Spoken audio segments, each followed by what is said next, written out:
Megs, we've started strong here with some avian A-listers and a mating swarm. What can you possibly do to match that?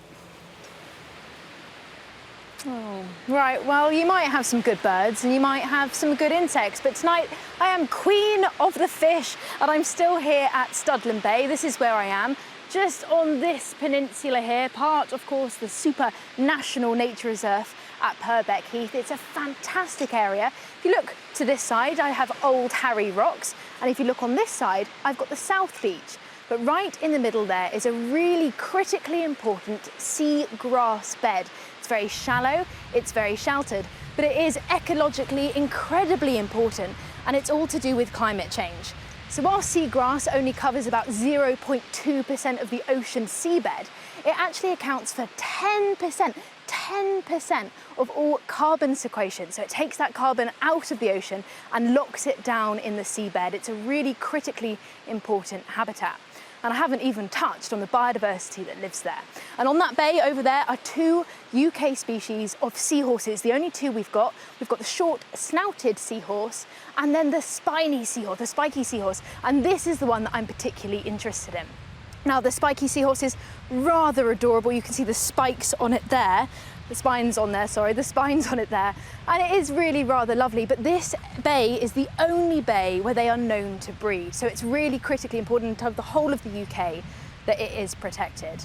Now, spiny seahorses and all seahorses are really interesting animals. They've got amazing adaptations.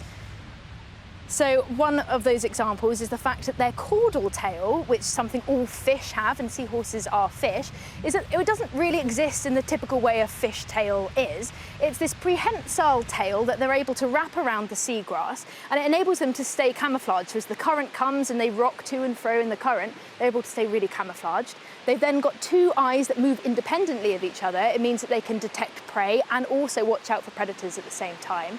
But the most fascinating adaptation that I find interesting is the way that they reproduce.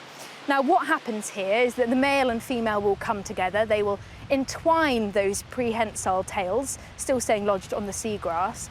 And the female will deposit her eggs into a male brood pouch. Now, this brood pouch essentially acts like a pseudo placenta, and he fertilizes those eggs and then keeps them really safe.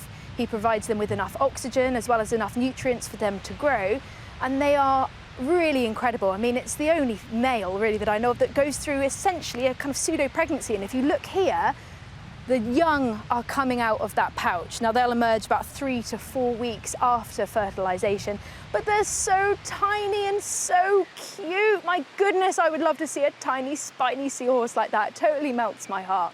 But of course, this area, as I said, is critically important, not just here across the Supranational Nature Reserve, but across the UK, because very sadly, we've lost about 91% of all seagrass habitat, which is catastrophic for climate change, but also for these amazing animals as well. Now, in the summer, lots of boats come here, and it is a very beautiful area, so you can understand why. But they come to this area, up to 200 boats, and they drop anchor. Now, let me show you what happens when the anchor drops. And here, I've got my anchor, it's come into the sea ground.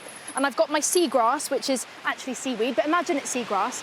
And what happens then is this comes around like this, and it destroys years and years of growth of the seabed. And as storms come and the chain moves around, very sadly, it destroys that habitat.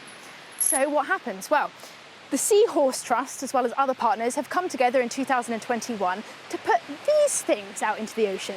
Now, these are EcoMooring stations, and essentially what happens is the boat comes up, they attach onto the top of the buoy, this buoy sits on the top of the water, and then below we get further, deeper down, you've got these buoys which lift up the heavy chain bit, then you've got this flexible rubber area which gives the boat any movement if it needs in a storm, and then you have this long area as well, which essentially acts as a screw, and it's screwed into the seabed. And this is really critically important because it doesn't damage the seagrass as much. Let me show you how that works. So here I've got my EcoMooring section, and if it moves in the storm like this, well, you can see there is no damage to the seagrass at all. Something really important and something we can all remember, especially boat owners, if you're coming to this area, look out for EcoMooring to protect this critically important habitat and those gorgeous seahorses as well. Now let's head up to North Wales where Gillian is.